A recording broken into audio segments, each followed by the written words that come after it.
Pourquoi de plus en plus d'Africains se font appeler Kamites? Que signifie ce terme et quelles sont ses origines? Nous avons pris l'habitude de nous désigner par des noms qui nous ont été donnés par des étrangers. Mais au fond de nous, qui sommes-nous? Tour à tour, les différents envahisseurs de notre continent ont donné des noms aux peuples africains et créé des frontières visant à nous séparer. Les Européens nous désignent par le mot africain ayant pour origine le mot Ifriqiya, nom d'une tribu berbère installée à l'époque romaine, entre la Tunisie et l'Algérie orientale. Les Arabes nous désignent par le mot Soudan signifiant noir, et notre continent par Alcabulan signifiant celui qui sait recevoir. Les Grecs nous désignaient par le mot éthiopien signifiant visage brûlé, et le mot Libye désignait notre continent. Il faut savoir que ces mots kamite, kémite, kémitisme, etc., sont des créations formées à partir du terme kam ou kem, terme signifiant noir, en langue africaine ancienne de la période pharaonique. C'est un terme que nos ancêtres utilisaient pour se designer eux-mêmes en ce qui concerne leurs différences physiques, couleur noire de la peau, par rapport aux autres peuples qu'ils ont connus dans l'Antiquité. En portant le nom de Kamite, un noir qui se donne ce nom veut montrer par là qu'il a pour idéal de ressembler à ses ancêtres qui, les premiers ont inventé tous les éléments de la civilisation et qui les ont transmis aux ancêtres des autres peuples en les civilisant. En portant le nom de Kamite, un noir qui se donne ce nom veut montrer par là qu'il a pour idéal de ressembler à ses ancêtres qui les premiers ont guidé l'humanité sur la voie de la civilisation.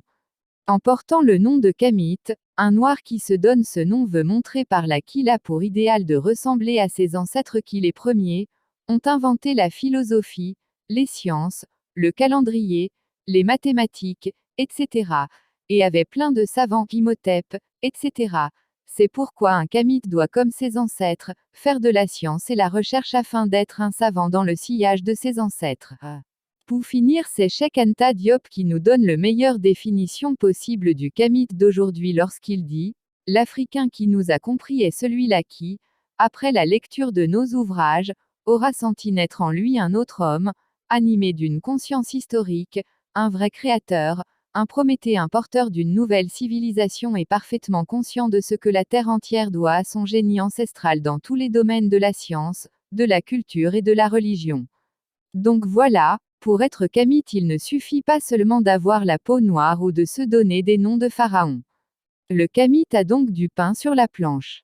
À ceux qui se disent Kamites, ou Kémites qu'ils sachent qu'ils doivent se mettre au travail car si nos ancêtres n'avaient pas compris, pensé, réfléchi, et agi, travaillé, ils ne nous auraient pas laissé toute cette grande histoire africaine et toutes ces importantes civilisations africaines devant lesquelles tout le monde s'émerveille. Si une personne se dit Kamite, mais est paresseuse, et ne veut rien faire, ne veut pas se battre, pour avancer et réussir, alors cette personne n'est pas Kamite. Si une personne se dit Kamite, mais ne fait rien pour l'Afrique, ne s'engage pas dans un projet, une action pour l'Afrique alors cette personne n'est pas Kamite. Si une personne se dit Kamite mais rejette sa culture, ses traditions, ses ancêtres, ou ne cherche pas à les connaître, à connaître son histoire, etc. alors cette personne n'est pas Kamite. Si une personne se dit Kamite mais ne fait pas de recherche comme on peut le faire dans tous les domaines du savoir, ne fait pas œuvre de science afin de désaliéner ses frères, et afin de faire Havane.